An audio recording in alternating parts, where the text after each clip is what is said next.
राम राम मंडळी, आज आम्ही दोघी निघालो आहोत थेट कोल्हापूरला।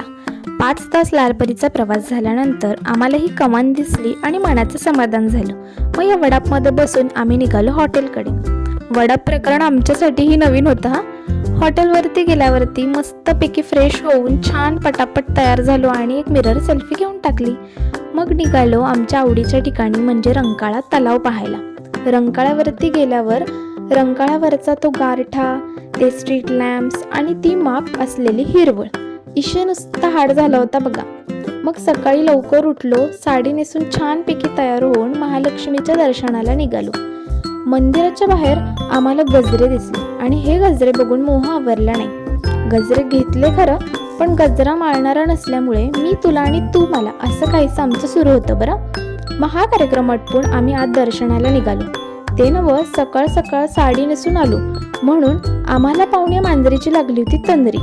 मग असं सगळ्या माणसांच्या नजरेत भरत भरत आम्ही निघालो शेवटी त्या नारायणीला डोळे भरून पाहण्यासाठी।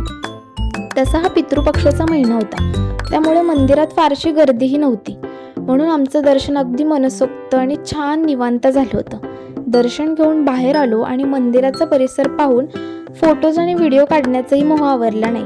मग घेऊन टाकले फटाफट फोटो आणि व्हिडिओ आणि मग निघालो आमच्या पुढच्या ठिकाणी म्हणजेच या दख्खनच्या राजाला पाहायला। कोल्हापूरकरांना खूप माणुसकी आहे असं ऐकून होतं, पण कोल्हापूरमध्ये आल्यानंतर ते अनुभवलं सुद्धा। या लाल परीमध्ये बसताना खूप आनंद झाला होता, कारण बाहेरची हिरवळ पाहून खूप भारी वाटत होतं। या दख्खनच्या राजाला भेटायला जाताना इतका छान प्रवास झाला होता आणि मग हा छानपैकी आम्ही हे दर्शन घेऊन निघालो आमच्या पुढच्या ठिकाणी म्हणजेच ह्या रॉयल जागेचं रॉयल पॅलेस पाहायला। आपलं न्यू पॅलेस, शाहू पॅलेस बघायला आम्ही निघालो होतो। आणि पॅलेस पाहायला जाताना आम्हाला ह्या वडापमधल्या काकांनी ह्या कोल्हापूरची ऐतिहासिक माहिती फार दिली आणि त्यासोबत त्यांनी त्यांची लव्ह स्टोरी सुद्धा आम्हाला सांगितली। मग हीच माहिती ऐकत ऐकत आम्हाला वाटेत दिसला हा मोर। ह्या मोराची एंट्री जी होती ती अगदी रॉयल आणि एकदम मनाला आनंद देणारी। आम्हाला वाटलं पुढे जाऊन आम्हाला प्राणी बघायला मिळणार आहेत अजून बरेचसे, पण पुढे गेल्यावरती आम्हाला फक्त हरिण आणि बदक हे 2च प्राणी दिसले। आहे त्यात आनंदी असावं ना माणसाने, असं म्हणून आम्ही आमच्या मनाची समजूत काढली आणि रॉयल पॅलेस बघायला आत गेलो। पॅलेस इतकं रॉयल होतं ना की मनाला आनंद आमचा गगनात मावत नव्हता। हे रॉयल पॅलेस पाहिल्यानंतर घरून येणाऱ्या फोन्सनी आम्हाला पुण्याला निघायला भाग पाडलं।